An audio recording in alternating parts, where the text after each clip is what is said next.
মদ্যপান, ধূমপান ও মাদক সেবন স্বাস্থ্যের পক্ষে ক্ষতিকর। ইন্দ্রাণীর আপাতত লক্ষ্য একটাই, থাকার জন্য ঠিকঠাক একটা ঘরের বন্দোবস্ত করতে হবে, এবং সেটা করতে হবে যত তাড়াতাড়ি সম্ভব। চটজলদি ঘর পাওয়ার কয়েকটা ঠিকানা সহেলির জানা ছিল, সেগুলোতেই প্রথমে খোঁজ করল।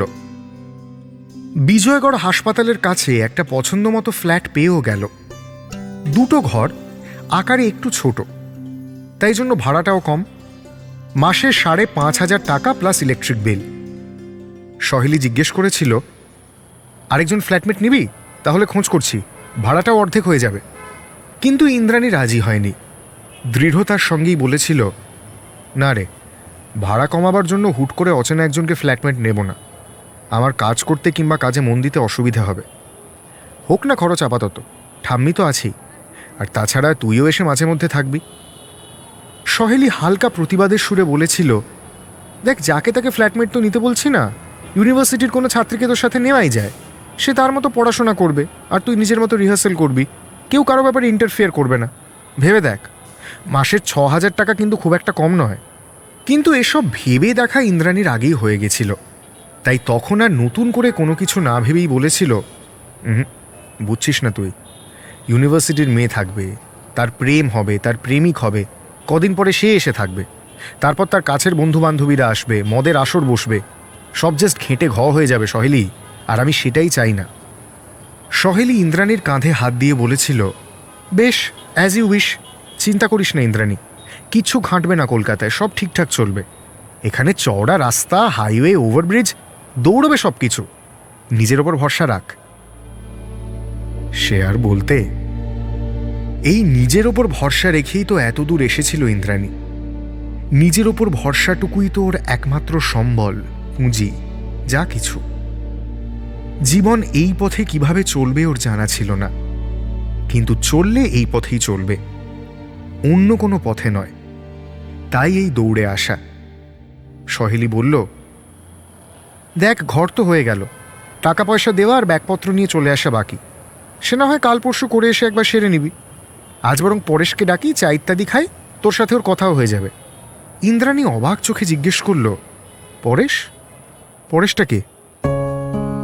সহেলি আর চোখে তাকালো, বলল না কিছুই। মুখের ভাবটা এমন যেন পুরো রামায়ণ শোনার পর কেউ রামের পরিচয় জানতে চেয়েছিল ওর কাছে। ইন্দ্রাণীর একমাত্র উপায় আন্দাজে ঢিল ছোঁড়া, তা অবশ্য খুব একটা কঠিন বিষয় না। ইন্দ্রাণী এবার সরাসরি জিজ্ঞেস করল, এই কি সেই তোর দিলওয়ালে? সহেলি এবার খানিক লজ্জা পেল, মুচকি হেসে ঘাড় নাড়ল। ফোন নিয়ে সাইডে গিয়ে ফোন করলো পরেশকে। ফিরে আসার পর ইন্দ্রাণী জিজ্ঞেস করল, কিরে, কি বলল, আসছে? জরুরি তলব, আসবে না মানে? ওর ঘাড় আসবে। তুই বুঝি প্রেমে খুব ছড়ি ঘোরাস? না না, লাগামটা হাতে রাখি। পুরুষ মানুষ খ্যাপা ঘোড়ার জাত, লাগাম না ধরলে তাকে সামলানো মুশকিল। হতে পারে। কেন? তুইও তো প্রেম করছিস, সেই কবে থেকে? তোর মনে হয় না? আমাদের তো সেই ছোটবেলাকার প্রেম, একে অন্যের কাছে কেমন যেন অপরিহার্য হয়ে গেছি। রিতমকে বাদ দিয়ে আমি কিছু ভাবতেই পারি না, আর রিতমও তেমন, তাই ওসব লাগাম ইত্যাদি লাগে না রে। কথাটা পছন্দ হলো না সহেলির। অবশ্য পছন্দ হওয়ার দিকে এ কথা বাঁক নেয়নি মোটেই। সহেলি কান এঁটো করে হেসে বলল, এর চেয়ে ভালো আর কি হতে পারে, কিন্তু মনে বলল অন্য কথা। কলকাতার হাওয়ায় নাকি নেশা আছে, আলোয় নাকি ম্যাজিক খেলা করে, কখন কার চোখে ঝিলমিল লেগে যায় সে নিজেও টের পায় না। মনে মনে ইন্দ্রাণীর এমনই পদস্খলন কামনা করল সহেলি। ইন্দ্রাণী নিজের কথাগুলোর মধ্যেকার সমস্যা তখনও বুঝতে পারেনি। সহেলিকে এক জায়গায় অনেকক্ষণ একভাবে চুপ করে দাঁড়িয়ে থাকতে দেখে জিজ্ঞেস করল, কিরে, ভাবছিস কিছু? ভাবতে ভাবতে অনেক দূরে পৌঁছে গেছিল সহেলি। ইন্দ্রাণীর ডাকে সম্বিত ফিরল ওর। নিজেকে ধাতস্থ করে নিয়ে বলল, না, এগোই, না হলে পরে শেষে দাঁড়িয়ে থাকবে। 8B কাছ থেকে একটা অটো ধরল ওরা, গিয়ে নামলো গড়িয়া বাজারের কাছে। উল্টো ফুটে দাঁড়িয়ে থাকা একটা ছেলের দিকে হাত নাড়ল সহেলি। সহেলির মতোই হবে উচ্চতা, চোখে একটা মোটা কালো ফ্রেমের চশমা, গাল ভর্তি দাড়ি, গায়ে একটা ঢিলে ঢালা পাঞ্জাবি হাঁটুর ওপর অবধি। তবে ফেডেড জিন্সের সাথে হাওয়াই চপ্পলটাই যা মানাচ্ছিল না। মাথা থেকে পা অবধি ইন্দ্রাণী রাস্তার এপার থেকেই মেপে নিল।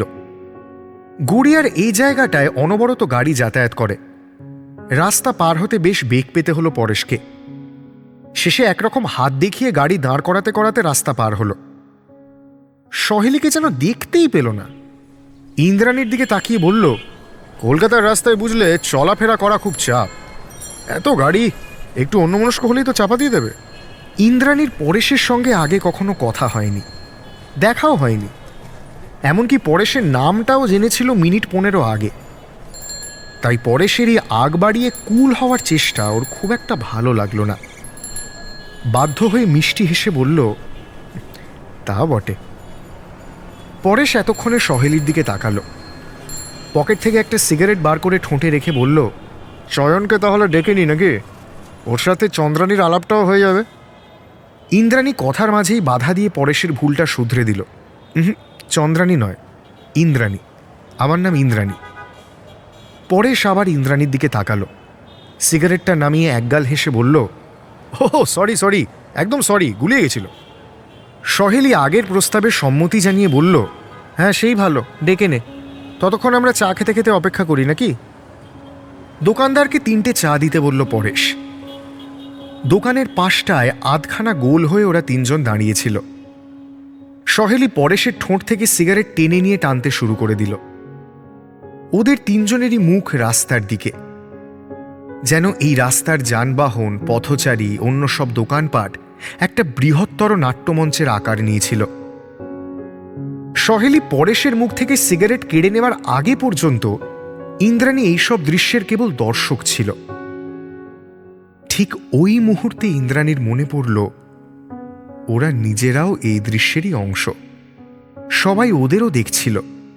আর এই জনসমক্ষে পরেশের ঠোঁট থেকে কি অনায়াসে সিগারেট টেনে নিজের ঠোঁটে নিয়ে নিল সহেলি। এই ঘটনা জগদীশপুরে বসে কশ্চিনকালেও ভাবতে পারত না ইন্দ্রাণী। আজ আচমকা চোখের সামনে ঘটতে দেখে অস্বস্তিও হচ্ছিল।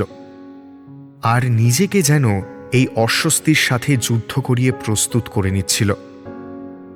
এখন থেকে এটাই তো তার শহর। এই শহরেরই মঞ্চে দাপিয়ে বেড়াতে হবে তাকে। আর কথাতেই তো আছে, যস্মিন দেশে যদাচার। চয়ন বলে ছেলেটা কাছে পিঠেই ছিল বোধহয়। মিনিট 10 মধ্যেই ওদের সাথে যোগ দিল।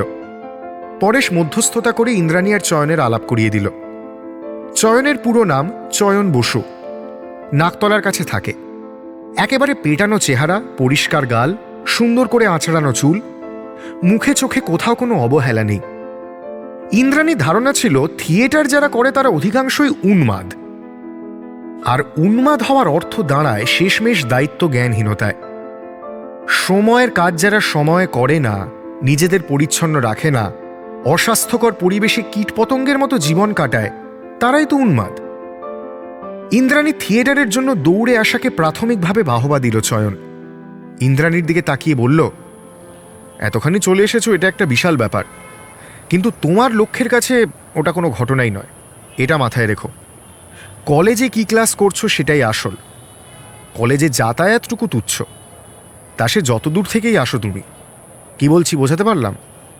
ইন্দ্রাণী ঘাড় নেড়ে বলল, হ্যাঁ বুঝেছি, আমি থিয়েটারটাই করতে চাই।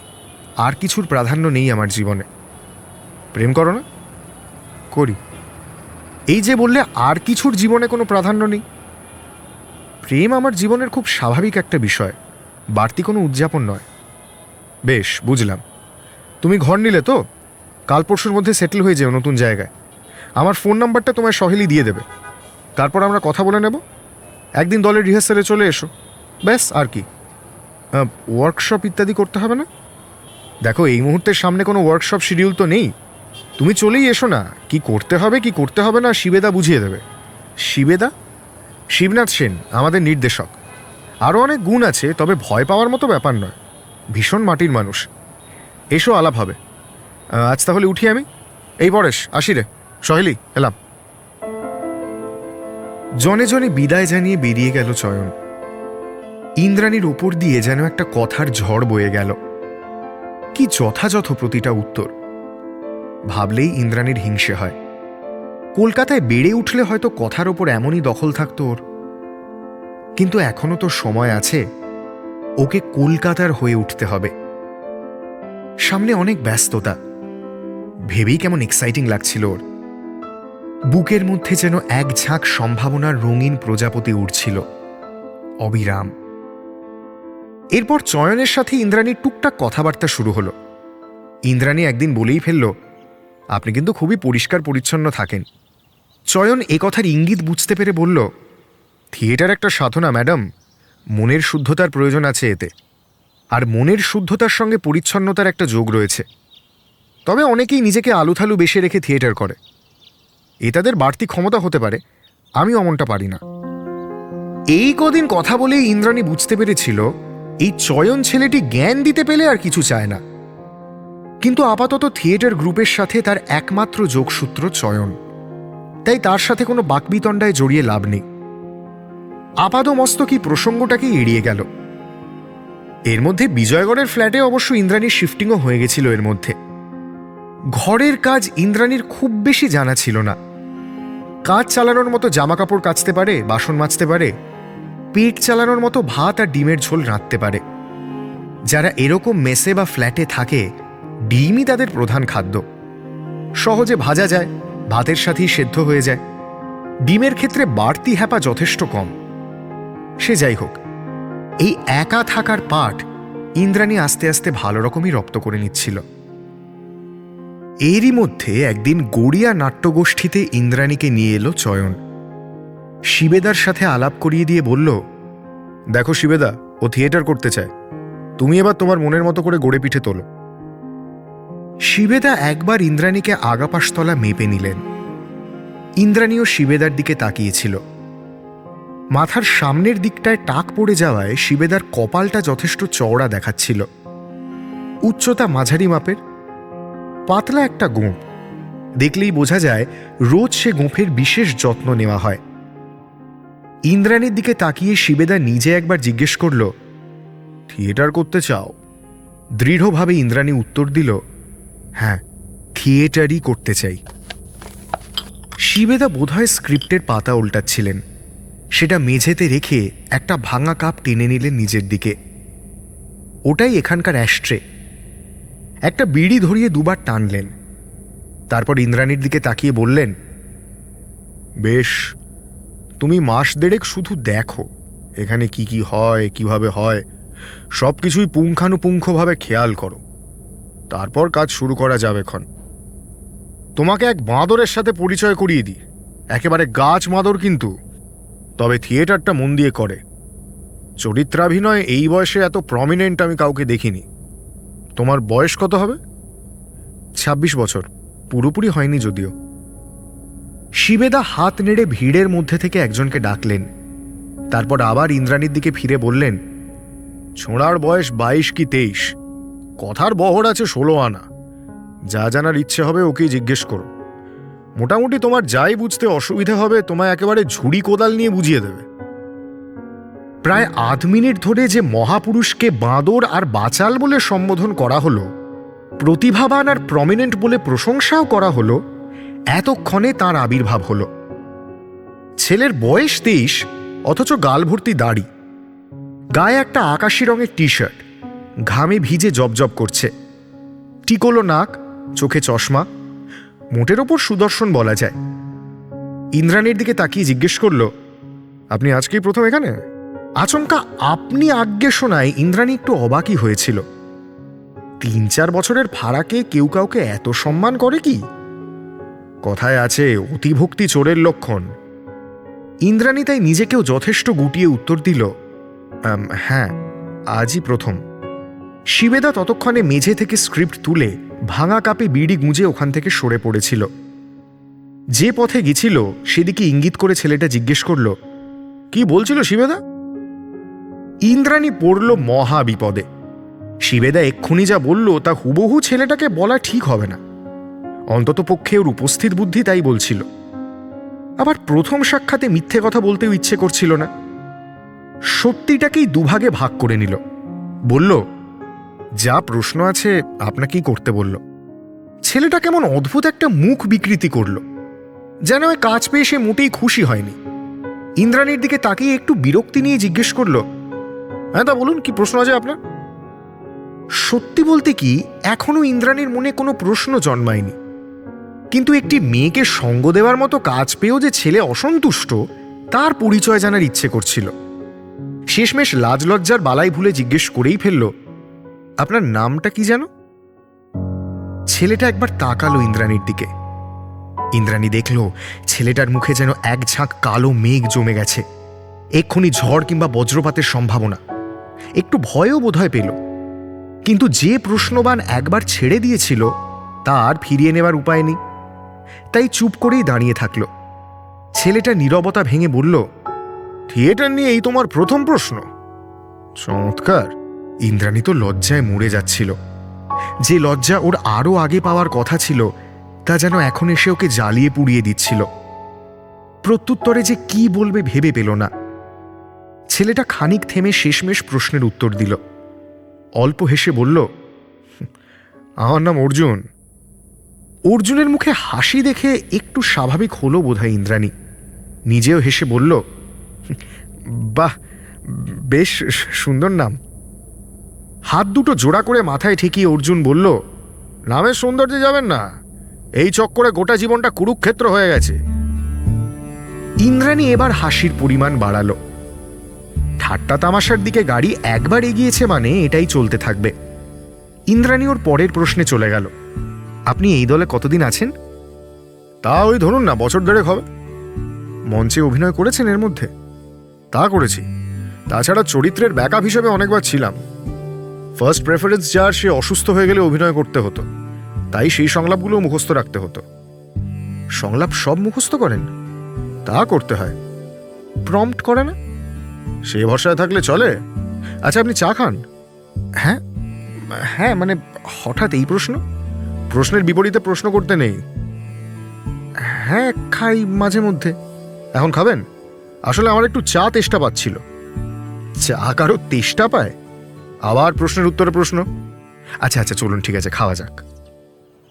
তখন শহরে বিকেল নেমে গেছিল। রোদের তেজ অনেকটাই কম। যাদের চায়ের অভ্যেস আছে এ সময় চায়ের তেষ্টা পাওয়া অস্বাভাবিক কিছু নয়। পাশে একটা চায়ের দোকানে বসল দুজন। বাঁ হাত দিয়ে কপালের ঘাম মুছল অর্জুন। ইন্দ্রাণী জিজ্ঞেস করল, আপনি রুমাল আনেন না? জিজ্ঞেস করার পরেই মনে হলো আজও একটু বেশি বাড়াবাড়ি করে ফেলছে। এ ছেলেটির সাথে সাক্ষাৎ হওয়ার মুহূর্ত থেকে প্রায় 2-3টে বাজে প্রশ্ন করে ফেলেছিল ইতিমধ্যেই। অর্জুন তবুও বিন্দুমাত্র বিরক্ত না হয়ে যথাযথ উত্তর দিল, দেখুন, জামাটা সেই কাচতে হবেই, তার সঙ্গে যদি রুমাল আনি রুমালটাও কাচতে হবে, আর এত কাছাকাছি করতে আমার ভালো লাগে না। এমন জুৎসই উত্তর শুনে ইন্দ্রাণীর বেশ ভালো লাগলো। এই অর্জুন ছেলেটিকে কেন জানি না ইন্দ্রাণীর খুব ইন্টারেস্টিং লাগছিল।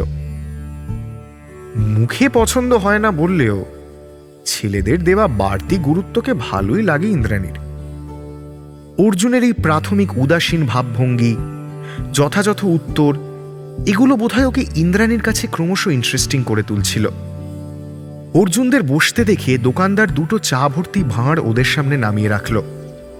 অর্জুনের দিকে তাকিয়ে বলল, যা গরম পড়েছে বাবু, আর পারা যাচ্ছে না। ইন্দ্রাণী বুঝল চেনা দোকানদার। অর্জুন উত্তরে বলল, তাও তো তুমি রাত্রিরে বাংলা গিলতে ছাড়বে না। দোকানদার একগাল হাসল। বুকের ওপরের বোতামটা খুলে একটু যেন শরীরে হাওয়া খেলানোর চেষ্টা করল। একটা ছোট্ট টেবিল ফ্যান সামর্থ্য মতো জোরে ঘুরছিল। যত না ঘুরছিল তার থেকে বেশি ভাইব্রেট করছিল। তবুও এ দোকানে ওটুকুই হাওয়ার উৎস। বাইরে গাছের একটা পাতাও নড়ার কসরত করছিল না। একগাল হেসে দোকানদার বলল, কি করবো বলো, সারাদিন হাড় ভাঙা খাটুনি, ওটুকু না গেলে রাতে ঘুম আসতে চায় না, সারা গায়ে ব্যথা করে। অর্জুন আর কোনো উত্তর দিল না। তাড়াতাড়ি চা শেষ করে উঠে দাঁড়ালো। ইন্দ্রাণীর দিকে তাকিয়ে বলল, আমার এখানে খাতা চলে, আপনার চায়ের দামটা দিয়ে দিন। বলার পর এক মুহূর্তও আর দাঁড়ালো না। বেরিয়ে গেল। ইন্দ্রাণীর চা তখনও শেষ হয়নি। তাজ্জব হয়ে অর্জুনের অদৃশ্য হয়ে যাওয়ার পথের দিকে চেয়ে থাকল। একটা সামান্য চা, তার দামটুকুও নিজে দিল না, আবার দুটো দামও ইন্দ্রাণীকে দিতে দিল না। কলকাতায় এসে গুটি কয়েক ছেলের সাথেই পরিচয় হয়েছে। পরেশ চয়নরা আর যাই হোক এরকম বেয়াদব নয়। 7-5 ভাবতে ভাবতে বাকি চাটুকু ঠান্ডা হয়ে গেছিল। সেই ঠান্ডা চা এক চুমুকে শেষ করে উঠল ইন্দ্রাণী। পার্স খুলে দাম মিটিয়ে বেরিয়ে এলো দোকান থেকে। কলকাতায় এসে শুধু যে নতুন লোকজনের সঙ্গে আলাপ হচ্ছিল এমন নয়, থিয়েটারের সঙ্গে সঙ্গে নতুন একটা জীবন শুরু হয়েছিল ইন্দ্রাণীর। এতদিন সময় সময় খাবার মুখের কাছে এগিয়ে আসত, তা নিয়ে কখনোই কোনো চিন্তা করতে হতো না। কোনো সুস্বাদু খাবারের পেছনে যে অক্লান্ত পরিশ্রম, তা যেন আন্দাজেরও বাইরে ছিল ওর। এখন সামান্য ডিমের ঝোল করতে গিয়েই রান্নাবান্না যে কত কঠিন তা হাড়ে হাড়ে টের পাচ্ছিল। কিন্তু এখানে কোনোভাবেই ফাঁকি মারার অবকাশ ছিল না। রান্না না করলে দুপুরে কিংবা রাতে কিছুই জোটার সম্ভাবনা নেই, আর রোজ রোজ কিনে এনে খাওয়ারও উপায় ছিল না। তাতে সেই একগাদা খরচ, ঠাম্মির থেকে আর কত টাকাই বা চাওয়া যায়। রিহার্সাল থেকে ফিরে এসে ভাত বসিয়ে দিয়ে স্নানে ঢুকত ইন্দ্রাণী। ঘড়ি ধরে মেপেও ভাত কোনোদিন বেশি গলে যেত, আবার কোনোদিন এত শক্ত হয়ে যেত গলা দিয়ে নামতে চাইত না। সেভাবেই সব চলছিল। ফোনের ওপার থেকে এইসব দুঃখ যন্ত্রণা নিয়ে কথা হচ্ছিল নিয়ম করে। প্রতিদিনই রাতের দিকে রিতম ফোন করত। প্রায় 1-1.5 ঘন্টা এইসব দিনগত ক্লান্তির কথা বলে যেত ইন্দ্রাণী। রিতম সামর্থ্যমতো সান্ত্বনাও দিত, কিন্তু সান্ত্বনা 1-2 দিনের জন্য ঠিক আছে, তার বেশি হলেই বিস্বাদ লাগে। সমস্যার নিদেন পক্ষে একটা সমাধান দরকার হয়। হঠাৎ একদিন রিহার্সাল শেষ হলো বেশ রাতে। ইন্দ্রাণী প্রায় বিধ্বস্ত হয়ে গেছিল। সারা সন্ধে জুড়ে ফ্রি হ্যান্ড এক্সারসাইজ হয়েছিল, তাছাড়াও নানান ধরনের খেলাধুলো। শিবেদা কোত্থেকে শিখেছিল কে জানে, ওই সবাইকে শেখাচ্ছিল। খেলার সময় বেশ মজা লাগছিল। শরীরকে সংকুচিত আর প্রসারিত করার সব খেলা, আনন্দ উচ্ছ্বাসের বহিঃপ্রকাশ কিংবা শোকে কুঁকড়ে যাওয়ার শারীরিক ভাষা। খেলায় সবাই এতটাই মশগুল হয়ে গেছিল ঘড়ির দিকে আর তাকায়নি। ফেরার সময় ইন্দ্রাণী 8B আসার কোনো অটো পাচ্ছিল না। অর্জুনের স্কুটি ছিল, বাড়িও বাঘাযতীনের কাছে। শিবেদা ওর দিকে তাকিয়ে বলল, কিরে দিবি নাকি একটু এগিয়ে? অর্জুনের খুব একটা ইচ্ছে আছে বলে মনে হলো না। আপত্তির কারণ খুঁজে প্রায় সঙ্গে সঙ্গেই বলল, আমার কাছে এক্সট্রা হেলমেট নেই। শিবেদা কোত্থেকে একটা কাঁচ খোলা হেলমেট নিয়ে এসে বলল, আর কি নেই? তেল বলিস তো ভরে দিই। আর কোনো কথা না বলে হাত বাড়িয়ে হেলমেটটা নিল অর্জুন। ইন্দ্রাণীর দিকে তাকিয়ে বলল, আসুন। স্কুটিতে প্রথম খানিকক্ষণ দুজনেই চুপচাপ ছিল। নীরবতা ভেঙে অর্জুনই জিজ্ঞেস করল, আপনি রাতে কি খাবেন? ইন্দ্রাণী তা নিয়ে তখন অবধি কিছুই ভাবেনি, তবে প্রশ্ন যখন ধেয়ে এসেছিল উত্তর তো দিতেই হবে। চটজলদি ভেবে নিয়ে বলল, ওই তো ভাতের সাথে একটা আলু আর একটা ডিম চাপিয়ে দেব। ডিম কি বাড়িতে একটাই আছে? না না, আমি 1 ডজন কিনে নিয়েছিলাম একসাথে, আছে ওই 4-5টা মতো। আসলে আমাকে আর চাল কিনতে হতো ফেরার সময়, এখন আর সেটা সম্ভব না। দুর্ভিক্ষের মতো চালের জন্য দোকানে দোকানে তো ঘুরতে পারবো না। রাতের মতো ভাত ডিম সেদ্ধ হবে আপনার কাছে, ধার হিসেবেই, সময় মতো শোধ করে দেব। ইন্দ্রাণী এতক্ষণে যেন স্বস্তি পেল। অর্জুনের মতো ছেলে আচমকা ওর রাতের খাওয়া নিয়ে প্রশ্ন করায় ও একটু অস্বস্তিতেই পড়ে গেছিল। শেষমেশ অর্জুনের এমন এক সুযোগের সন্ধান বা নিজের বিপদের আসান জাতীয় মতলব পেয়ে খুশি হল। তবে এরকম একজন স্বল্প পরিচিত ছেলেকে রাতে নিজের ফ্ল্যাটে নিয়ে যাওয়া কি ঠিক হবে? ইন্দ্রাণী আপাতত এসব ঠিক ভুল ভাবতে পারছিল না। অনেক ভেবে এমন এক সাধারণ সমস্যার উত্তর দেওয়াও খারাপ দেখাচ্ছিল। বিপদে পরিচিতের পাশে থাকা উচিত, তা সে যত স্বল্প পরিচিতই হোক। আর বিপদ তো লিঙ্গ নির্ধারণ করে আসে না, তাই তা থেকে উদ্ধারের ক্ষেত্রেও এমন বাছবিচার চলে কি? ইন্দ্রাণী বলল, হ্যাঁ আলবাত হবে, আপনি চলুন, একেবারে খেয়ে দিয়েই ফিরবেন। ফ্ল্যাটে পৌঁছে ভাতের সঙ্গে আলু বসিয়ে দিয়েছিল ইন্দ্রাণী। তারপর অর্জুনকে বসার মতো একটা জায়গা দেখিয়ে বলেছিল, আপনি বসুন, আমি স্নান সেরে নিয়ে জলদি আসছি, ততক্ষণে ভাত ফুটুক। ইন্দ্রাণীর ঘরে এমন কোনো দামি জিনিস ছিল না যা হাতিয়ে অর্জুনের খুব একটা কাজে আসবে। আর ইন্দ্রাণী এখনও মনে করে মানুষকে বিশ্বাস করাই স্বাভাবিক, তার জন্য কোনো কারণ লাগে না। কারণ যদি কোনো কিছুর প্রয়োজন হয় তা অবিশ্বাসের, আর এই মুহূর্ত অবধি অর্জুনকে অবিশ্বাসের কোনো কারণ পায়নি ইন্দ্রাণী।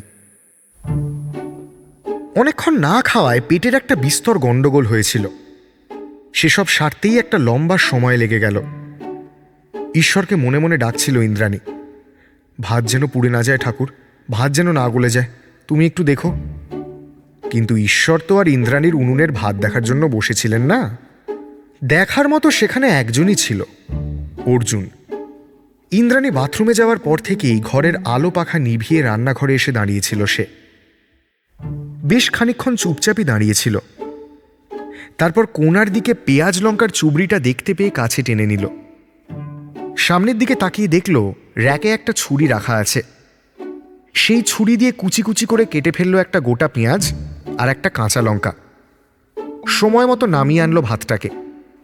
তারপর তার ফ্যান গেলে বের করে আনলো আলু সেদ্ধ। একটা চ্যাপ্টা বাটিতে সেই আলু চটকে তাতে ঢেলে দিল সামান্য তেল, পেঁয়াজ আর কাঁচা লঙ্কা। সেদ্ধ করতে দেওয়া দুটো ডিমের মধ্যে একটাকে ছাড়িয়ে দিল সেই আলু সেদ্ধর বাটিতেই। তারপর সব একসঙ্গে মেখে ফেলল। তারপর দুটো থালা টেনে এনে ভাত বেড়ে ফেলল।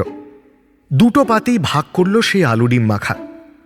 ইন্দ্রাণীর পাতে বাড়তি বলতে একটা গোটা সেদ্ধ ডিম, তাও আবার ছাড়ানো। বাথরুম থেকে স্নান সেরে বেরিয়ে এসে রীতিমতো ভূত দেখার মতো চমকে গেছিল ইন্দ্রাণী। একজন ছেলে কি এভাবে গুছিয়ে এই জিনিস করতে পারে, আর তাও এই সময়ের মধ্যে? হাতের কাছে এই সমস্ত কিছুই রোজই মজুদ ছিল ইন্দ্রাণীর, তবুও তো কোনোদিন এসব করার কথা ভাবিনি। এই কয়েক মুহূর্তে অর্জুন এত কিছু ভেবে একেবারে করে ফেলল। নিজের ফ্ল্যাটে নিজেকেই যেন আত্মীয় মনে হচ্ছিল ইন্দ্রাণীর। গোটা ডিম সেদ্ধর অর্ধেক ভেঙে অর্জুনকে দিল। অর্জুন মাত্র একবারের জন্য বারণ করেছিল।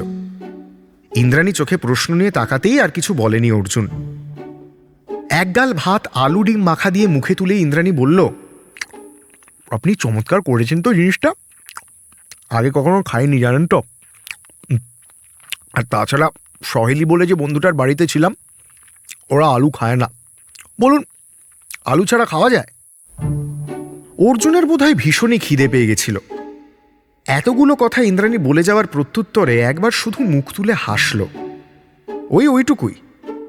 আবার ভাতের থালায় সমগ্র মনোনিবেশ করল। নিমেষের মধ্যে অর্জুনের পাতে যা ছিল সব শেষ। ইন্দ্রাণী ভদ্রতার খাতিরেই জিজ্ঞেস করল, আপনার পেট ভরেছে? অর্জুন এবার একটা স্বতঃস্ফূর্ত হাসি ছুঁড়ে দিয়ে বলল, আপনি আমায় বাঁচালেন আজকে, পেটে একেবারে ইঁদুর দৌড়চ্ছিল। যাকে এই দাওয়াত আমি আপনাকে ফিরিয়ে দেব। ইন্দ্রাণী প্রতিবাদের সুরে বলল, দাওয়াত তো আপনি দিলেন মশাই, আমার দাওয়াতে এত পারফেকশন থাকতো না। আপনি যেন সমস্ত এলোমেলো শব্দ জুড়ে কবিতা বানিয়ে দিলেন। অর্জুন দরজার দিকে এগিয়ে যেতে যেতে বলল, আপনার গ্যাস হয়ে গেছে বুঝলেন। আলু ডিম মাখার একটা লেভেল অবধি প্রশংসা ঠিক আছে, আপনি আবার বিষয়টা নিয়ে একটু বাড়াবাড়িই করছেন। যাকে রাত হয়ে গেছে, আজ কাটি, দেখা হচ্ছে।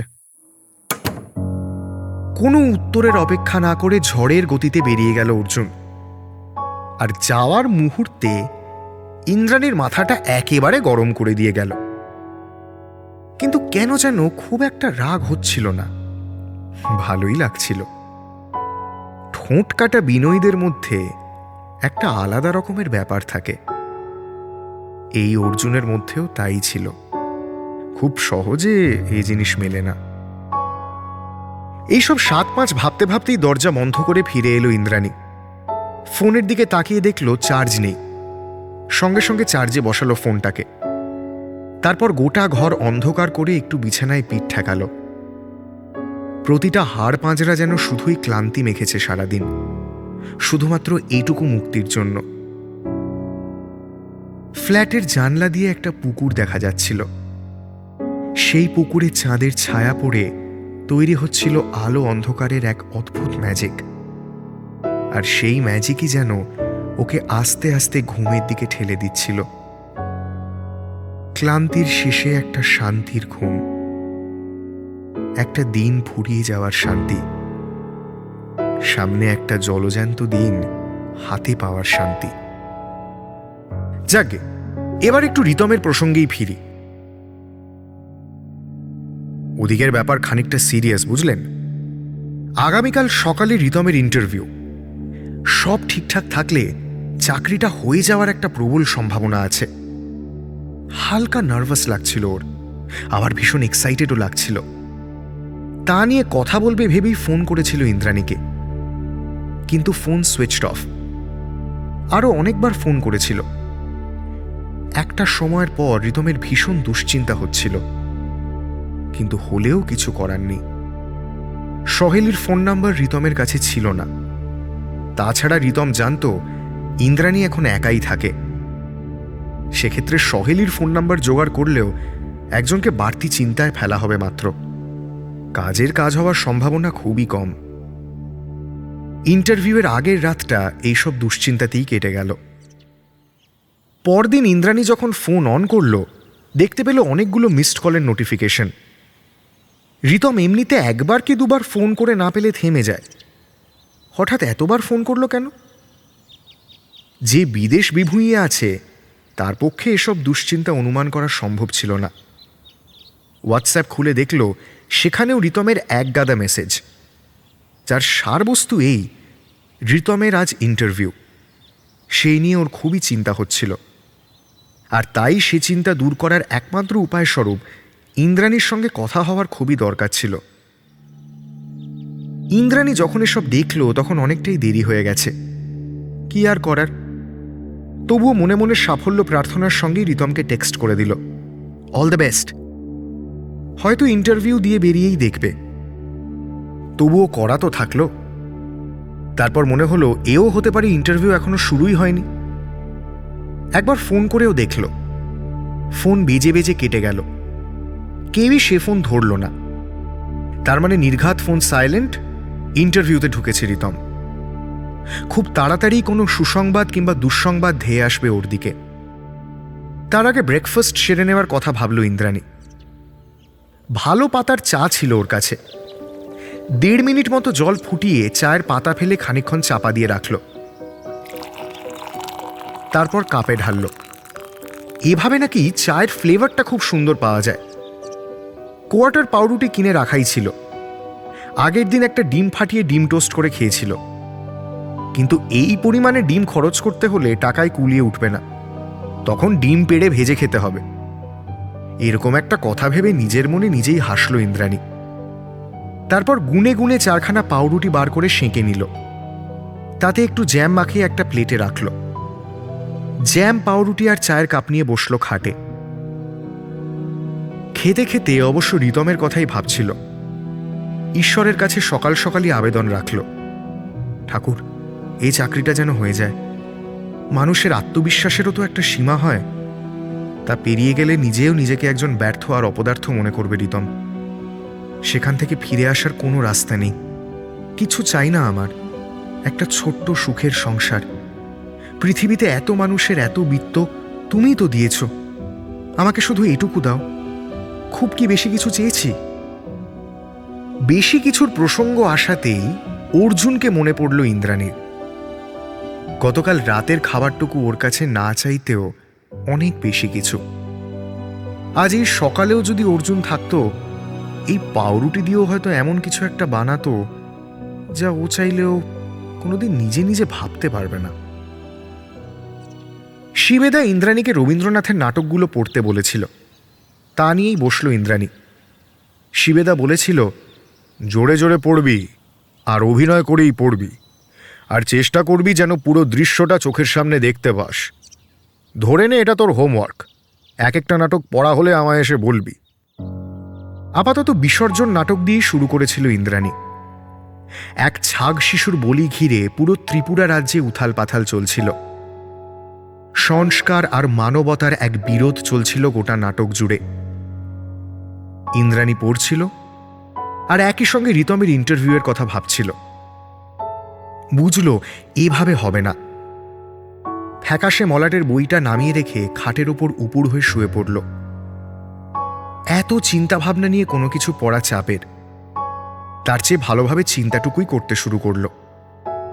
পড়ার তবু শেষ ছিল, কিন্তু চিন্তার তো কোনোই কুলকিনারা নেই।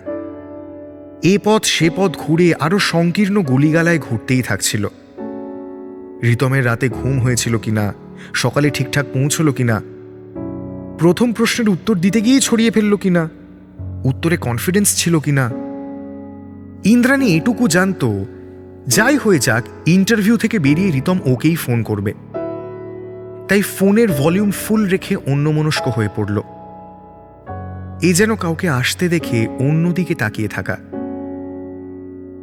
এই যেন এমন একটা অপেক্ষা যা নিজের কাছেই স্বীকার করতে চাইছিল না। আর ঠিক সেই মুহূর্তেই বেজে উঠল ফোন।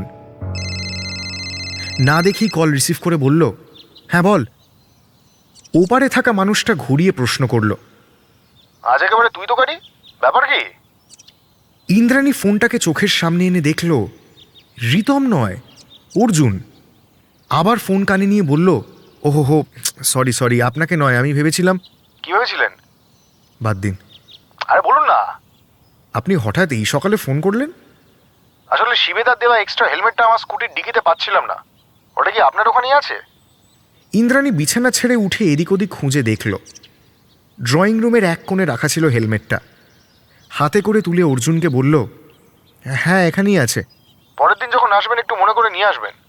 মনে থাকলে অবশ্যই নিয়ে আসবো। মনে না থাকার সম্ভাবনা আছে কি? তা আছে বই কি, মনের কথা কি বলা যায়?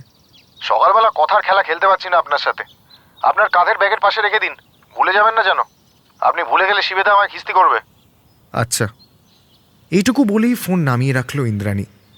কারণ এর মধ্যেই রিতমের ফোন থেকে দুবার ফোন ঢুকেছিল। প্রথমবার এনগেজড পেয়ে কেটে দিয়ে আবার ফোন করেছিল রিতম, তখনও এনগেজড। অর্জুনের ফোনটা নামিয়ে রেখেই রিতমকে ফোনে ধরল ইন্দ্রাণী। হ্যালো। খুব ব্যস্ত তুই? না না, বল। না মানে ফোনে এনগেজড পেলাম। একজন ফোন করেছিল, তুই বল না। একজন ফোন করলে তবেই তো ফোন এনগেজড পাওয়া যায়। কে ফোন করেছিল? অর্জুন বলে একজন, আমাদের সাথে থিয়েটার করে।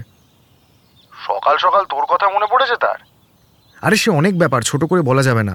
তুই বল না কি হলো। তার মানে অনেক কথাই আমার জানার পরিধির বাইরে চলে যাচ্ছে এভাবে। তুই কেন এমন করছিস বলতো? কেমন করছি? তোর ইন্টারভিউ কেমন হলো বল না। ভালো। চাকরিটা হয়েছে? হ্যাঁ হয়ে গেছে। তাও তুই এভাবে বলছিস? তুই কি খুশি নয়? তোর কি আনন্দ হচ্ছে না? হচ্ছে। তাহলে তাহলে এত উদাসীন আর নির্বিকার শোনাচ্ছে কেন তোকে? ব্যাঙ্গালোরে পোস্টিং। আরে প্রথম দিকে অনেক কোম্পানি দূরে দূরে পোস্টিং দেয়, 2-1 বছর যাক, দেখবি ঠিকই হোম টাউন দিয়ে দেবে। যদি না দেয়? আমি ব্যাঙ্গালোর চলে যাব। আর তো থিয়েটার? এখনই এত সব ভাবিস না, চাকরি পেয়েছিস, আনন্দ কর। আচ্ছা আমার এখানে চলে আয়, কলকাতায় ঘুরি একটু। এই ছোট মাকে জানিয়েছিস? না, এই তোর ফোন রেখে ছোট মাকে জানাবো। আরে জানা তাড়াতাড়ি, খুব খুশি হবে। উফ, আমার যে কি আনন্দ হচ্ছে রিতম, তোকে জাস্ট বলে বোঝাতে পারবো না। এই শোন না, আসবি তো কলকাতা আমার এখানে? আসবো। এখন রাখি। বেশ রাখ। ছোট মা কি বললো জানাস? Bye bye. ফোন নামিয়ে রেখে একটা স্বস্তির শ্বাস ফেলল ইন্দ্রাণী। জীবনে যা যা চিন্তার মেঘ ছিল সব যেন আস্তে আস্তে কাটতে শুরু করল। এরকম ঠিকঠাক একটা জীবনই তো চেয়েছিল, যেখানে এগিয়ে যাওয়ার মধ্যে কোনো বাধা থাকবে না, কারোর চোখ রাঙানিকে পরোয়া করতে হবে না, স্বাধীনভাবে থাকতে পারবে ও আর রিতম। যাক, অবশেষে রিতমের চাকরিটুকু যেন এক ধাক্কায় অনেকটা শান্তি এনে দিল ওর জীবনে। ঈশ্বর সত্যিই ওর কথা শুনেছিলেন। স্বল্প যা চাহিদা ছিল ওর জীবনে, তা ঈশ্বর এভাবে মিটিয়ে দেবেন ওর ভাবনারও বাইরে ছিল। আজকের দিনটা খুশির, উদযাপনের, ভালো থাকার এই তো সবে শুরু। আরো অনেক দিন, মাস, বছর ভালো থাকবে ইন্দ্রাণী রিতমের সাথে। একটা তীব্র গরমের দিনও রোদ ঝলমলে মনে হচ্ছিল ওর।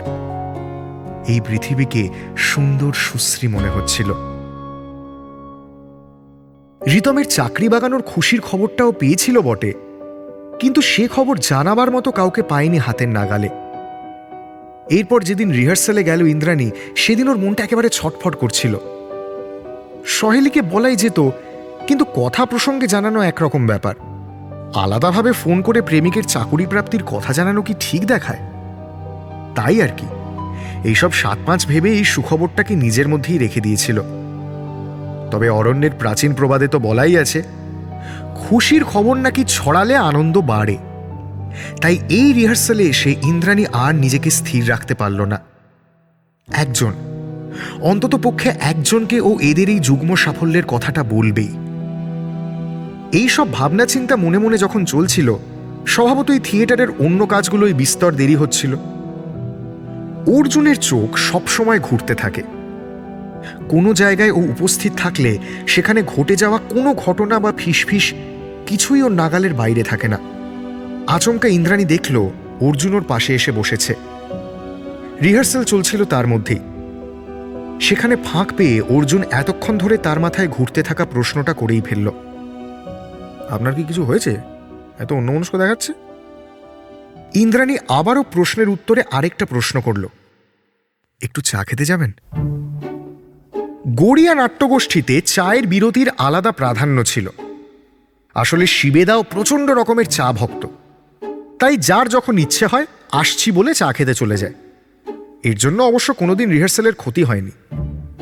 অবাধ বিচরণ থাকলেও স্কুল ছাত্রের বাথরুম যাওয়ার সঙ্গে এইসব ধেড়েগুলোর চা খেতে যাওয়ার একটা বেসিক তফাৎ ছিল। রিহার্সাল যাতে হ্যাম্পার্ড না হয় সে বিষয়ে সকলেই একটা কড়া নজর রাখত। ইন্দ্রাণীর থেকে চায়ের প্রস্তাব পেয়ে আপত্তি করল না অর্জুন। এমন অন্যমনস্কতা, আচমকা চায়ের প্রস্তাব, এই সব কিছু মিলিয়েই অর্জুন বুঝতে পারছিল ইন্দ্রাণী কিছু বলতে চাইছে। নিজের মধ্যে সে কথা ঘুরপাক খেয়ে খেয়ে ক্লান্ত। অর্জুন মনে করে বলতে চাওয়া মানুষের কথা শোনা একটা অবশ্য কর্তব্য। কত মানুষই তো বলতে না পেয়ে গুমড়ে গুমড়ে মরে। যে বলতে চাইছে, বাঁচতে চাইছে, তার দিকে হাত বাড়িয়ে দিতে ক্ষতি কোথায়? রিহার্সাল রুমের দরজা দিয়ে রাস্তায় বেরিয়ে এলো দুজনেই। সেই এক চায়ের দোকানে ঢুকল। ইন্দ্রাণী কথা প্রসঙ্গে কিছু বলার আগে অর্জুনকে জিজ্ঞেস করল, বিস্কুট খাবেন? বেকারির বিস্কুটগুলো চায়ের সাথে বেশ ভালো লাগে। অর্জুন পাশে ইন্দ্রাণীর বসার জায়গা রেখে একটা বেঞ্চে বসল। ইন্দ্রাণীর কথার উত্তর দিতে গিয়ে দেখল ইন্দ্রাণী ইতিমধ্যে তার সিদ্ধান্ত নিয়ে নিয়েছিল। ওকে হ্যাঁ বা না বলার সময়টুকু না দিয়ে মধ্যবর্তী নীরবতাকেই সম্মতির লক্ষণ ধরে নিয়েছিল নির্ঘাত। অর্জুন এক্ষেত্রেও কোনো আপত্তি করল না। ইন্দ্রাণীর এগিয়ে দেওয়া বাদাম বিস্কুটটা হাতে নিয়ে খেতে শুরু করল। ইন্দ্রাণী এবার অর্জুনের পাশে বসে গদগদ কণ্ঠে বলল, আজকে আপনার চা বিস্কুটের দাম কিন্তু খাতায় লিখতে বলবেন না, কেমন? এটা আমার তরফ থেকে ট্রিট। আজ আপনার জন্মদিন? না না, জন্মদিন নয়। তাহলে আমার অপাত্রে বিস্কুট বিলোচ্ছেন যে? আপনি অপাত্রকে বলল? উৎসবটা কি সেটা বলুন। আসলে মানে একটা হেভি ব্যাপার ঘটেছে কয়েকদিন আগে। কলকাতায় সে সুসংবাদ দেওয়ার মতো কেউ নেই আমার, তাই আর কি। কেউ নেই? আপনি তো বোধহয় চয়নদার সঙ্গে এসেছিলেন। চয়নদাকে বলেছেন? না, ওর সাথে তো কথা হয় না। বেশ, এবার তাহলে সুখবরটা বলুন। রিতম একটা চাকরি পেয়েছে, মাল্টি ন্যাশনাল কোম্পানি। আপাতত ওর ব্যাঙ্গালোরে পোস্টিং। এই রিতম কি সিনেমা ইত্যাদি করেন? না তো, কেন বলুন? কোনোবার লোকসভা ভোটে দাঁড়িয়েছিলেন? ভোটে দাঁড়াবে কেন? খামোখা এই প্রসঙ্গ আসছে কোত্থেকে? না মানে আপনি যেভাবে কোনো ইন্ট্রোডাকশন ছাড়াই নামটা নিলেন, মনে হলো হয় গায়ক নয় নায়ক, হয় নেতা না হলে অভিনেতা। তা যখন নয় বলছেন তাহলে বলুন এই রিতম কে? ভাই কিংবা দাদা কে? একটাও না, বয়ফ্রেন্ড। ও আচ্ছা আচ্ছা, প্রেমিক। ইস, ব্যাড মিস করলাম। প্রেডিক্ট করা উচিত ছিল। এবার চায় চুমুক দিন, ট্রিটের চা ঠান্ডা হয়ে গেলে আমারই বদনাম হবে শেষকালে। আপনি প্রেম করেন? প্রেম না করলে প্রেমিকের চাকরি পাওয়ায় খুশি হওয়া যায় কি? Sorry my bad. তা কতদিন ধরে প্রেম করেন? দিন বা মাসের হিসেব জটিল আর দীর্ঘ হবে, বছরের হিসেব করাই ভালো। সেই স্কুল জীবনের প্রেম কি না? আরে বাস, চমৎকার ব্যাপার তো। এই যুগে এত প্রাচীন প্রেম সচরাচর দেখা যায় না। বিরল জিনিসের দর্শন করালেন। দর্শন আর হলো কই? কলকাতায় আসবে বলেছি রিতম, তখন না হয় আলাপ করিয়ে দেব। বেশ, অপেক্ষায় থাকবো। আপাতত আমার চা শেষ, উঠি। আগে ভাগে দামটা দিয়ে দিন আপনি, না হলে সে আমার খাতায় লিখে রাখবে আর কাটতে ভুলে যাবে।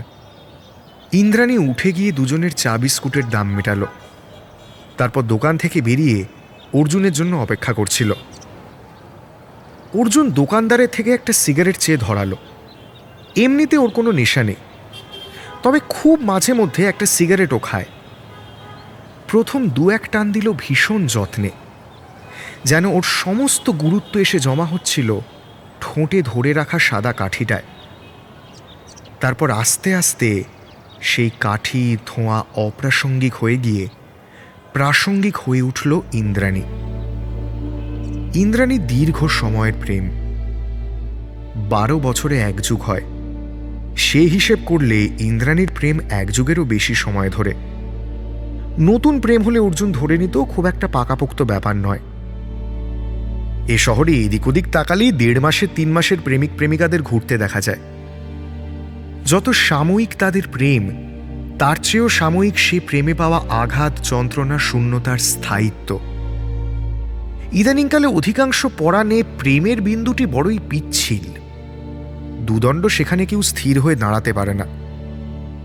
সেখানে ইন্দ্রাণীর এত দীর্ঘ পাকাপোক্ত প্রেম, কত নিরিবিলি দুপুর, কোলাহলের সন্ধে একসাথে পেরিয়েছে ইন্দ্রাণী আর রিতম। এসব ভেবেই শিহরিত লাগছিল অর্জুনের। ঠিক তখনই আরেকটা যুক্তি মাথায় এলো। পৌরসভার সাথে জালিয়াতি করে বেআইনিভাবে নির্মাণ করা নতুন বাড়িঘর ভেঙে পড়ে। তেমনি তো এই শহরের কত শতাব্দী প্রাচীন ঝুল বারান্দাওয়ালা বাড়িও তো কালের করালে জৌলু সারিয়ে অল্প অল্প করে ভেঙে পড়ছিল। উত্তর কলকাতায় গেলেই কত গোস্বামী চৌধুরীদের পুরনো বাড়ির বারান্দা ঝুলে থাকতে দেখা যাবে। সেসব বাড়ির দেওয়াল ফেটে বাড়ছিল অশ্বত্থ গাছ। প্রাণের ভয়ে উঠে যাচ্ছিল ভাড়াটেরা। বাড়তি 2 পয়সা পাওয়ার লক্ষ্যে বিক্রি করছিল না মালিকপক্ষ। হয়তো কোনো এক ঘূর্ণাবর্তের দিন ভেঙে যাবে সে বাড়ি। সম্পর্কও তো বাড়িরই মতো, মজবুত ভিত। হেনতেন করে মানুষ তো সে প্রসঙ্গই টানে। অর্জুন ভেবে দেখল, সেক্ষেত্রে নতুন সম্পর্ক যেমন পলকা, পুরনো সম্পর্কও তেমন পলকা। শুধু দুয়ের ভেঙে পড়ার পদ্ধতিগত কিছু ফারাক আছে। সিগারেট ততক্ষণে শেষ। পায়ের কাছে ফেলে পা দিয়ে চেপে দিল অর্জুন। ইন্দ্রাণী দোকানের দরজায় মুখ বাড়িয়ে বলল, আপনি কি আজ দোকানেই থেকে যাবেন? কখন থেকে বাইরে দাঁড়িয়েছি আপনার জন্য, আসুন এবার। অর্জুনের যেন এক প্রকার ঘোর কাটল। ইন্দ্রাণীর দিকে তাকিয়ে বলল, এই তো, হ্যাঁ যাচ্ছি। তারপর নিজের ভাবনাকেই দোষারোপ করল নিজে। একটা সুন্দর সম্পর্ক, তার চেয়েও বড় কথা একটা অপরিচিত সম্পর্ক, যা কখনো চোখেই দেখেনিও, তার এইসব পরিণতির কথা ভাবছিলই বা কেন? তবুও ওর মনের এই ভদ্র দিকটা কিছুতেই যেন প্রভাব বিস্তার করতে পারল না। রিহার্সালের মধ্যে থেকেও বারবার তাকিয়ে দেখছিল ইন্দ্রাণীকে। এ দেখার সঙ্গে কিসের মিল পাওয়া যায়? এভাবেই কি ভারতের দিকে তাকিয়েছিল শখ হুন্দল মোগল পাঠান? ইন্দ্রাণীকে ও তো বেশ কয়েক মাস ধরেই দেখছিল। এর আগে ওকে নিয়ে বাড়তি একটা শব্দও ভাবিনি কখনো। আর আজ আচমকা ইন্দ্রাণীর প্রেমিকের অস্তিত্বটুকু জানতে পেরেই কি এক যুদ্ধে নেমে পড়েছিল অর্জুন। রিতমকে কেমন দেখতে কোনো আন্দাজ নেই ওর। রিতমের দোষ, গুণ, ভুল, ত্রুটি কিচ্ছু জানা ছিল না অর্জুনের। এমন অপরিচিত কাউকে শত্রু বানিয়ে যুদ্ধ করে যাওয়ার মধ্যে বোধহয় কোনো এক নিষিদ্ধ মজাই পাচ্ছিল অর্জুন। মাথার মধ্যে যেন আক্রমণের সমস্ত ছক কষছিল। দাবার বোর্ডে যেভাবে রাজাকে ঘিরে ধরে নৌকো, মন্ত্রী, ঘোড়া, হাতি, তেমনি এই সম্পর্ককেও ঘিরে ধরে সংকীর্ণ করে দেওয়ার কথা ভাবছিল অর্জুন। কেন ভাবছিল ও নিজেও জানে না। ভালো লাগছিল ভাবতে, তাই ভাবছিল। ইন্দ্রাণী কাছে পিঠেই ছিল।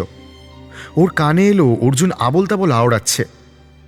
মাঝারি স্বরে অর্জুন তখন বিড়বিড় করছিল, আজগুবি নয়, আজগুবি নয়, সত্যিকারের কথা। ছায়ার সাথে কুস্তি করে গাত্র হলো ব্যথা। ছায়া ধরার ব্যবসা করি, তাও জানো না বুঝি? রোদের ছায়া, চাঁদের ছায়া, হরেক রকম পুঁজি। যাকগে, কুস্তি করে যেমন গায়ে ব্যথা হয়, তেমন আবার সেরেও যায়।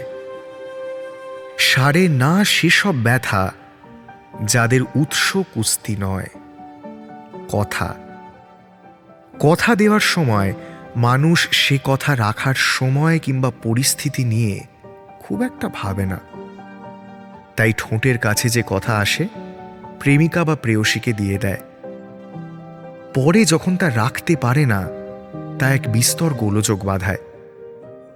রিতম যেমন ইন্দ্রাণীকে বলেছিল ব্যাঙ্গালোর যাওয়ার আগে একবার কলকাতা আসবে, কিন্তু কোম্পানি থেকে রিতমকে যখন জিজ্ঞেস করা হয়েছিল আপনি কবে নাগাদ জয়েন করতে পারবেন বলুন, কলকাতা যাওয়ার কথাটা মাথা থেকেই বেরিয়ে গেছিল রিতমের। উত্তেজনার বশেও বলেছিল, আপনি শুধু অ্যাভেলেবেল ফ্লাইটের টিকিট কাটার আর তাতে চেপে বসার সময়টুকু দেবেন স্যার, আমি যত তাড়াতাড়ি সম্ভব জয়েন করতে চাই। কোম্পানির HR ডিপার্টমেন্ট জানিয়েছিল খুব তাড়াতাড়ি আপনাকে এক্স্যাক্ট তারিখ জানিয়ে দেওয়া হবে, তবে ধরে রাখুন 1 সপ্তাহের ভেতর ব্যাগপত্র গোছাতে শুরু করে দিন। এ কথা শুনে রিতমের ছোট মা বেশ মুখ ভার করেছিল। বলেছিল, দেখ মেয়েটাকে যাবি বললি প্রথমে, ও তো একটা এক্সপেকটেশন নিয়ে থাকবে। এই ছোট ছোট বিষয়গুলো এবার একটু বুঝতে শেখ।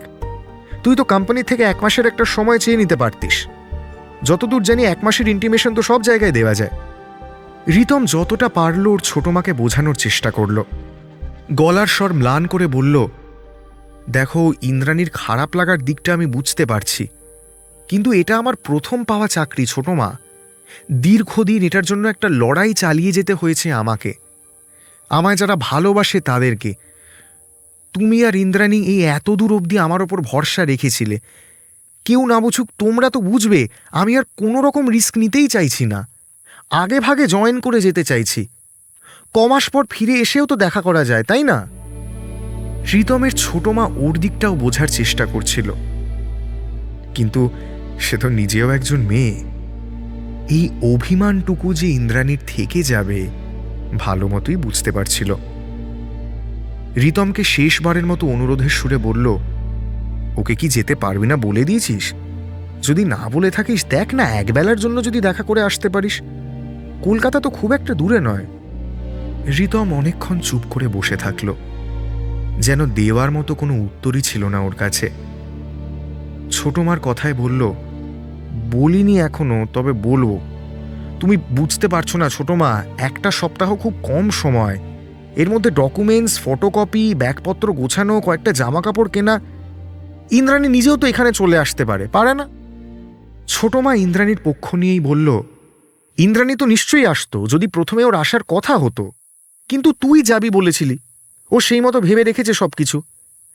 আচমকা তোর সিদ্ধান্ত বদলালে ওর সেই সব ভাবনায় আঘাত পড়বে, যে জেদের বশেই ও হয়তো আসতে চাইবে না। রিতম এবার সরাসরি বিদ্রোহ ঘোষণা করল, তুমি ওর জেদটাকে এত ভ্যালিডেশন দিচ্ছ কেন বলো তো? ও নিজেও তো বড় হচ্ছে, এসব প্র্যাকটিক্যাল ক্রাইসিসগুলো বুঝতে হবে না? রিতমের ছোট মা এই বিষয়ে আর কিছুই বলল না। যেখানে প্রসঙ্গ সম্পূর্ণ মনের ওপর ভিত্তি করে এগোয়, সেখানে চাইলেও যুক্তি দিয়ে তর্ক চলে না। অভিমানের তো আর কোনো যুক্তি থাকে না। তা যখন ধেয়ে আসে, বিপরীতে থাকা মানুষগুলোকে ঝড়ের মুখের গাছগাছালির মতোই সাময়িক হলেও মাথা নোয়াতে হয়। রিতম সে সমস্ত শর্ত আপাতভাবে এড়িয়েই গেল। সন্ধে নাগাদ ইনফরমেশনের স্বরে ইন্দ্রাণীকে বলল, আমার হাতে 1 সপ্তাহেরও কম সময় আছে। এর মধ্যে আমাকে সব গোছগাছ করে ব্যাঙ্গালোরে রওনা দিতে হবে। বোধহয় কলকাতা যেতে পারবো না এবার, বুঝলি? ইন্দ্রাণী মোক্ষম প্রশ্নটাই করল সরাসরি, তুই যে কলকাতা আসতে পারবি না এ নিয়ে তোর কোনো সন্দেহ আছে? আমার তো মনে হয় তুই নিশ্চিত যে তুই আসবি না। রিতম প্রথম কথাতেই এভাবে ছড়িয়ে ফেলবে বুঝতে পারেনি। কোনো রকমে ম্যানেজ দেওয়ার চেষ্টায় আমতা আমতা করে বলল, না মানে যাওয়ার চেষ্টা আমি করব, মানে কি বলতো, যতদূর মনে হচ্ছে হবে না। শোন না, তুই মানে কিছু মানে, আরে বুঝতেই তো পাচ্ছিস ব্যাপারটা। এবারের মতো মাপ করে দিস। ছুটি পেলেই দৌড়ে প্রথমে তোর কাছে আসবো, পাক্কা। লক্ষ্মীটি, রাগ করিস না। ইন্দ্রাণী ভীষণ স্থির কণ্ঠে বলল, রিতম, রাগ আর খারাপ লাগার মধ্যে একটা বেসিক পার্থক্য আছে। তুই দেখছিস সেটুকু বোঝার ক্ষমতাও হারিয়েছিস। বেশ, সাবধানে আসিস, পৌঁছে জানাস। রিতম বুঝল ছোট মার সঙ্গে এড়ে তর্ক না করে বাঁচার উপায় জানার চেষ্টা করলে বরং ভালো হতো। ঠিকঠাক কথার আয়োজন না করে আসায় রিতমের একেবারে ঢাকি সমেত বিসর্জন হয়ে গেল। এখন আর কথা বাড়িয়ে লাভ নেই। কথা বলতে গেলে সেই মিনমিন করবে। তার চেয়ে ফোন নামিয়ে রাখাই ভালো। ওপাশ থেকে ফোন নামিয়ে রাখার পর চারপাশের অন্ধকারটাকে যেন অনুভব করল ইন্দ্রাণী। সামনের ল্যাম্পপোস্টের আলোটা কেটে গেছিল। ছোট হয়ে আসা চাঁদকে বড় কৃপণ দেখাচ্ছিল। গোটা পৃথিবী বড় যত্ন নিয়ে যে অন্ধকার রচনা করেছিল, সামান্য একটা সুইচ টিপে তা হত্যা করতে ইন্দ্রাণীর ইচ্ছে করছিল না। বড় ক্লান্ত লাগছিল ওর। রিতমের এই বিদেশ বিভুঁইয়ে চাকরি করতে যাওয়ার আগে অন্তত পক্ষে একবেলার জন্য দেখা করতে চেয়েছিল ইন্দ্রাণী। তিলোত্তমার রাস্তায় হাত ধরে হাঁটতে চেয়েছিল অনেকক্ষণ। হলদে আলোর নিচে দাঁড়িয়ে দু চোখ ঝলসে দিয়ে বন্ধ করে নিতে চেয়েছিল জড়িয়ে ধরতে। সেই সমস্ত কল্পিত আলিঙ্গনের কোনো বাস্তবায়ন হল না।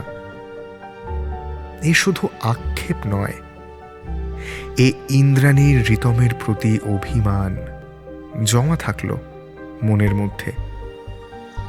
চড়া সুদে বাড়তে থাকবে যতক্ষণ না ফিরে এসে রিতম দেখা করবে। এই অভিমান হয়তো অকস্মাৎ ভেঙেও পড়তে পারে। আচমকা রিতমের প্রতি ক্ষমা সুন্দর হয়ে উঠতে পারে ইন্দ্রাণী। অন্ততপক্ষে ইন্দ্রাণীর দিক থেকে সে সম্ভাবনা ভালো রকম ছিল। রিতম তো শুধু নিজের জন্য চাকরি করতে যাচ্ছিল না। রিতমের এই চাকরি করতে যাওয়ার নেপথ্যে কোথাও ছিল ঝালুয়ার বেড় প্ল্যাটফর্মে ওদের একসাথে দেখার স্বপ্নগুলো, যা একসময় এই জীবনে পূরণ হবে বলেই মনে হতো না। সেই সব অসম্ভবকে আজ ওই রিতমের জন্যই তো সম্ভব মনে হচ্ছিল। তাহলে তার উপর বৃথা রাগ করে থাকা কেন? ইন্দ্রাণী নিজেকে আগাপাশতলা বোঝাচ্ছিল। দুদিকে খোলা অপার সম্ভাবনার মধ্যে দিয়ে কেটে যাচ্ছিল একটা অন্ধকার সন্ধে। ইন্দ্রাণী অবশ্য একবার নিজে গিয়ে জগদীশপুরে দেখা করার কথা ভেবেছিল। তখনই ওর মনে পড়ল, রিতম তো তেমন কোনো প্রস্তাব ওকে দেয়নি, তেমন কোনো সম্ভাবনার কথা হয়তো ভাবেইনি। তাহলে কেন ও বৃথা দৌড়ে যাবে? এমনও হতে পারে এই দৌড়ঝাঁপের ফলে বাড়তি একটা ঝঞ্ঝাটে পড়বে রিতম। না চাইতেও বাধ্য হয়ে একটা বেলা অপচয় করতে হবে ওকে। ওর ভেবে রাখা সমস্ত পরিকল্পনা বানচাল হয়ে যাবে। ইন্দ্রাণী শুধুমাত্র নিজের ইচ্ছেটুকুর বশে এমন অনাসৃষ্টি চাইছিল না। তার চেয়ে কলকাতার জীবনই ভালো, একা কিন্তু স্বতন্ত্র। এখানে ও কারোর কাছে বাড়তি ঝক্কি নয়, স্বয়ং সম্পূর্ণ। তা অবশ্য ঠাম্মির জন্যই। এই সূত্রে ঠাম্মির কথা মনে পড়ল হঠাৎ। নিয়ে আসা চিনির নাড়ু আর বিশেষ পেঁচে নেই, 2-3টে ছিল মোটে। একবার যেতে হবে ঠাম্মির সাথে দেখা করতে। অনেকদিন বুড়িকে জড়িয়ে ধরা হয়নি ইন্দ্রাণীর। আপাতত সেই উপায় না থাকায় ফোন করল। ওপাশ থেকে বীণাপানি দেবী ফোনটা ধরেই কেমন সব বুঝে গেলেন। ভাঙা গলায় মায়া জড়িয়ে জিজ্ঞেস করলেন, কে দিদি ভাই, মন খারাপ? অস্বীকার করার কোনো উপায় ছিল না ইন্দ্রাণীর কাছে, আর ঠাম্মির কাছে এসব সত্য গোপন করার প্রয়োজনও ছিল না। রিতমের না সাক্ষাতের কথাগুলো বলে গেল এক নাগাড়ে। তারপর থেমে একটু শ্বাস নিয়ে জিজ্ঞেস করল, এবার তুমি বলো, মন খারাপ হবে না? বীণাপানি দেবী উত্তরে বললেন, মন খারাপের কি আর অত শত যুক্তিগ্রাহ্য গল্পের দরকার আছে রে বাছা? আমার তো কোনো কারণ ছাড়াই মাঝে মধ্যে মন খারাপ হয়। ভাবি বুঝি শরীরের সাথে মনেরও বয়স হয়েছে, কলকবজায় জং ধরেছে। হ্যাঁ, তাই হয়তো খারাপ হয়। আবার তোদের মন এখন দৌড়চ্ছে, দুদণ্ড বিরাম নেই তার, তাই তা মাঝে মধ্যেই খারাপ হয়। অস্থির হোস না মা, শরীর ভালো রাখতে গেলে তা যেমন বেশি করে চালাতে হয়, মন ভালো রাখতে গেলে তেমনি মন শান্ত করে ফেলতে হয়, বুঝলি? মাঝে মধ্যে অবাক হয়ে যায় ইন্দ্রাণী। ওর ঠাম্মি কিচ্ছু বলার সময় কারো নাম নেয় না, কাউকে দোষারোপ করে না। সমস্যাজনককে না খুঁজে কেমন শুধু সমস্যাটাকে খুঁজে বার করে, সমাধান করে দেয় কি অদ্ভুত কৌশলে। এখন ওর বেশ ভালো লাগছিল। কাছাকাছি থাকলে ঠাম্মির কোলে মাথা রেখে ঘুমিয়ে পড়ত। ওই আলিঙ্গনের মধ্যে যেন কি ভীষণ এক একাগ্রতা আছে। শরীর মন এক হয়ে যেত ইন্দ্রাণীর। আপাতত বালিশটাকে কাছে টেনে নিয়ে উপুড় হয়ে শুল। আস্তে আস্তে সমস্ত আক্ষেপের পাহাড় সরিয়ে দিয়ে ওর এই অমোঘ পাওয়াগুলোর কথা ভাবতে শুরু করল। কতজনই বা পায় এমন, ইচ্ছে মতো, মনের মতো। তখনই ফের মনের মধ্যে জেগে উঠল আরেকটা মন। রিতম কি সত্যিই পারত না একবারের জন্য? মাঝে মধ্যে কিছু ঘটনা, কিছু অভিযোগ গোলাপের মতো জীবনের গায়ে কাঁটার বেশে লেপ্টে থাকে। আচ্ছা, রিতম যখন ফিরে আসবে এই কাঁটায় ওকে রক্তাক্ত হতে হবে না তো?